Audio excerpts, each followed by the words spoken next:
Hello everyone, my self Paresh Mehta from GSSC India. जैसे कि last time हमने आपको सीआरएम के बारे में बताया था, उससे पहले हमने आपको संचय के अलग अलग फीचर्स, इंसेंटिव के बारे में, स्कीम एंड प्रमोशन के बारे में बताया था। आज हम बात करेंगे कि संचय के लिए बेसिकली आपको नीड क्या है। अगर आप अपने यहाँ इम्प्लीमेंट करना चाहते हैं तो किस किस हार्डवेयर की आपको रिक्वायरमेंट है। तो आज हम डिस्कस करेंगे कि क्या क्या हार्डवेयर होता है और क्या क्या सिस्टम की रिक्वायरमेंट आती है। तो सबसे पहले हम सिस्टम की रिक्वायरमेंट की बात करते हैं। तो अगर आप संचय का कोई भी एडिशन, चाहे बेसिक है, चाहे एलाइट है, चाहे प्रोफेशनल है, कोई भी एडिशन अगर आप इम्प्लीमेंट करना चाह रहे हैं तो आपको एक बेसिक कंप्यूटर, आजकल क्या i3 i5 i7 आ रहे हैं, बट हम मानते हैं कि i3 इज सफिशिएंट। अगर आप अच्छी परफॉर्मेंस चाहते हैं, आप चाहते हैं कि आपको प्रॉपर आउटपुट मिले, प्रॉपर टाइमिंग आपका कम से मतलब सेव हो जाए बेसिकली, तो आपको क्या होगा, एक अच्छा जो कन्फिगरेशन होती है, मिनिमम जो रिक्वायरमेंट है दैट्स i3 होना चाहिए। और उसके साथ साथ आप उसमें रैम जो है वो 8 GB इंप्लीमेंट करा सकते हैं। और उसके साथ साथ आजकल हार्ड डिस्क की जगह SSD आ रही है। SSD से क्या होता है कि सिस्टम की स्पीड फास्ट होती है। अगर आप ब्रांड न्यू कंपनी का सिस्टम लेते हैं तो उसमें जनरली आजकल SSD ही लगी हुई आती है, और अगर नहीं है तो आप अपने हार्डवेयर वाले को बोल सकते हैं कि मुझे इसमें SSD लगा के दें। तो उससे बेसिकली क्या रिक्वायरमेंट होती है कि आपको परफॉर्मेंस अच्छी हो जाती है। अगर आप चाहते हैं कि और अच्छा चले तो आप i5 i7 कोई भी चूज कर सकते हैं, बट बेसिक जो अच्छा, अगर आप चाहते हैं कि एक सिस्टम आपका ठीक ठाक चले तो उसके लिए आपको मिनिमम i3 लेना बहुत जरूरी हो जाता है। अब एक बात, ये तो बात होगी डेस्कटॉप की, एक सिस्टम की। आप डेस्कटॉप भी ले सकते हैं, आप आजकल ओलिन में आते हैं, ओलिन में भी लेना चाहें तो ओलिन में भी ले सकते हैं, जिसमें इनबिल्ट सिस्टम आता है, CPU इनबिल्ट होता है। और अगर आप लैपटॉप चलाना चाहें तो लैपटॉप भी लगा सकते हैं। ये डिपेंड करता है कि आपको इस सिस्टम को लगाना कहाँ है। बेसिकली आपके पास एक काउंटर का स्पेस है प्रॉपर, तो आप एक डेस्कटॉप लगा सकते हैं। आप चाहते हैं कि मुझे स्पेस की भी सेविंग करनी है, मेरा थोड़ा कुछ डिजाइन अच्छा भी लगे, तो आप ऑल इन वन, आजकल CPU वगैरह सब उसी के अंदर इनबिल्ट आता है, तो ऑल इन वन भी लगा सकते हैं। वो भी काफ़ी अच्छे परफॉर्मेंस देते हैं, काफ़ी अच्छे से चलते हैं। तो उससे क्या होता है कि आपका स्पेस जो अलग से CPU आता है उसका स्पेस बच जाता है, वो आपका बेनिफिट होता है। और कई बार होता है कि आपका काउंटर छोटा है, आपको स्पेस की भी रिक्वायरमेंट है और आप पावर बैकअप भी चाहते हैं, तो आप एक लैपटॉप भी लगा सकते हैं। तो इन तीनों में से कोई भी ऑप्शन आप चूज कर सकते हैं, डिपेंड ऑफ योर इंफ्रास्ट्रक्चर, आपका बजट और आपकी रिक्वायरमेंट के हिसाब से। अब हम बात करते हैं कि प्रिंटर्स की। प्रिंटर्स में इनकी, इसमें जो अगर आप संचय इंप्लीमेंट करते हैं तो आपको अलग अलग प्रिंटर्स की रिक्वायरमेंट होती है। अलग अलग प्रिंटर्स माने कि इसलिए चाहिए होते हैं कि आपको अगर बारकोड प्रिंट करना है तो आपको एक बारकोड प्रिंटर की रिक्वायरमेंट होगी। आपको अगर बिल निकालना है तो बिल निकालने के लिए दो ऑप्शंस हो जाते हैं। अगर आप चाहते हैं कि लेजर प्रिंटर के से प्रिंट आउट निकल जाए, A4 की शीट पे, A4 के हाफ पे निकल जाए, तो आप लेजर प्रिंटर ले सकते हैं। और अगर आप चाहते हैं कि जो स्मॉल 3 इंच की स्लिप्स निकलती है, जैसे हम बात करें इस टाइप की स्लिप्स निकलती है बेसिकली, तो इस टाइप की स्लिप्स के लिए क्या करना होता है, आपको एक थर्मल प्रिंटर लेना होता है। उसमें उसमें उसमें क्या होता है कि आपको ये जो छोटी स्लिप्स निकल जाती हैं, तो उसमें आपका पेपर की वेस्टेज कम हो जाती है। जब हम A4 की बात करते हैं, A4 के हाफ की बात करते हैं, तो उसका जो आपको पेपर साइज फिक्स करना होता है कि A4 का पूरा बिल निकलेगा या A4 का हाफ पेपर निकलेगा, उस हिसाब से आपको डिफाइन करना पड़ता है। तो आप एक बारकोड प्रिंटर चाहिए होता है, एक आपको बिलिंग के लिए प्रिंटर चाहिए होता है। बिलिंग के लिए आप लेजर भी यूज कर सकते हैं और थर्मल प्रिंटर भी यूज कर सकते हैं, रिसिप्ट प्रिंटर जिनको हम बोलते हैं। और इससे लगे अगर आपको प्रिंटर चाहिए, अगर आप लेजर प्रिंटर चूज कर रहे हैं तो आपके दोनों काम हो जाते हैं। अगर आपको स्टॉक की रिपोर्ट निकालनी है, आपको कोई लेजर स्टेटमेंट निकालना है, तो आप लेजर प्रिंटर से निकाल सकते हैं। तो आपके लिए दो ही प्रिंटर चाहिए होंगे। लेकिन अगर आप चाहते हैं कि मुझे स्मॉल स्लिप निकालती है, फिर आपके प्रिंटर की रिक्वायरमेंट बढ़ जाती है, तीन हो जाते हैं। एक आपको बारकोड प्रिंट करने के लिए, आपको एक बिल प्रिंट करने के लिए, और एक आपकी जो स्टेटमेंट, स्टॉक की स्टेटमेंट है या कस्टमर का लेजर है या कुछ डेबिट नोट्स होते हैं जिनका आप स्मॉल साइज में नहीं निकाल सकते, आपको सप्लायर को वापस भेजना है, तो आपको डेबिट नोट रेज करना है। डेबिट नोट रेज करने के लिए आपको लेजर प्रिंटर की रिक्वायरमेंट होगी। ये तीन तरह के प्रिंटर की रिक्वायरमेंट होती है। मैं आपको बारकोड प्रिंटर दिखा देता हूँ कि बारकोड प्रिंटर किस टाइप का होता है। ये बेसिकली एक हमारा बारकोड प्रिंटर है जो कि लेबल निकालने के काम में आता है। इसमें अगर हम बात करें, ये एक बेसिक प्रिंटर है, वो अलग अलग कंपनी के आते हैं, TSC, TVS, हनीवेल, पॉलीफ्लेक्स, इसके अलग अलग तरह के प्रिंटर आते हैं। इसमें क्या होता है, ये जो बारकोड प्रिंटर काम करता है बेसिकली होते थर्मल ही है।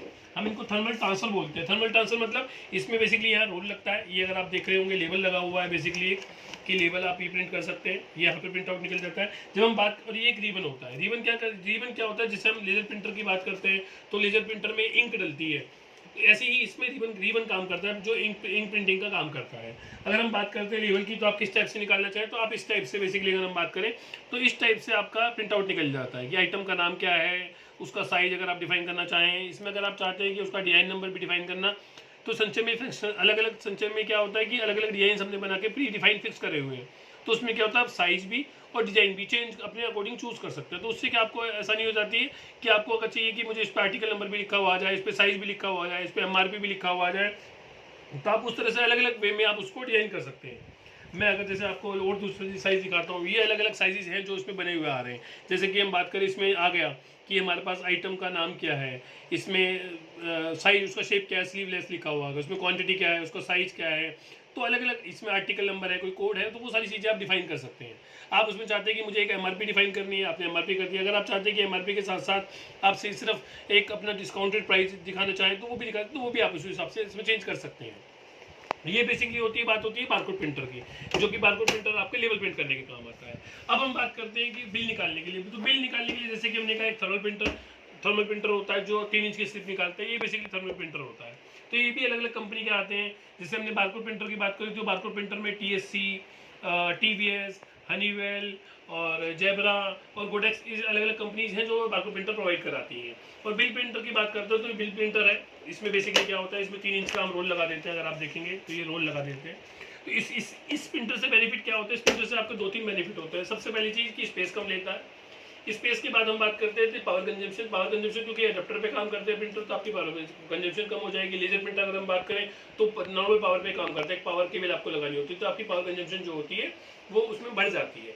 इसमें क्या होता है, इसमें बेसिकली अडेप्टर लगाता है, तो अडेप्टर लगते हैं तो इसमें ऑब्वियसली बात है इसकी पावर कंजम्पशन थोड़ी सी कम हो जाती है। स्पेस हो गया, पावर कंजम्पशन हो गई। इसके बाद होती है, हम बात करते हैं कि इसकी आपकी जो सेविंग की कॉस्ट सेविंग जो होता है, कॉस्ट सेविंग में क्या होता है, कॉस्ट कटिंग की कैसे कर देता है कि जितना बिल बड़ा होगा, अगर हम बात करते हैं हमने ये बिल निकाला, ये बड़ा हो गया। अगर हमने एक आइटम का बिल निकाला तो ये छोटा हो गया। तो आप अलग अलग तरह से, अगर 10 आइटम है तो आपका बिल बड़ा निकलेगा, अगर 2 आइटम है तो आपका बिल छोटा निकलेगा। तो इससे क्या होता है कि आपकी सेविंग भी हो गई, कॉस्ट सेविंग हो गई, कि आपका पेपर उतना आपका बच गया। अगर आप बात करते हैं जैसे A4 प्रिंटर की, A4 का हाफ अगर आप फिक्स कर देते हैं तो उस केस में क्या होता है कि पूरा का पूरा या तो पूरा A4 निकलेगा या A5 निकलेगा, वो छोटा नहीं निकल सकता। इस थर्मल में क्या हुआ कि अगर छोटा तो छोटा निकला और नंबर ऑफ आइटम ज़्यादा थे तो बड़ा निकल गया। तो आपका जितना बड़ा बिल हो वो भी निकल जाएगा और छोटा बिल हो तो वो भी निकल जाएगा। तो आपके लिए वो आप कॉस्ट सेविंग होगा कि अगर एक ही आइटम है तो बंदे को ज़्यादा बड़ा बिल नहीं जाएगा।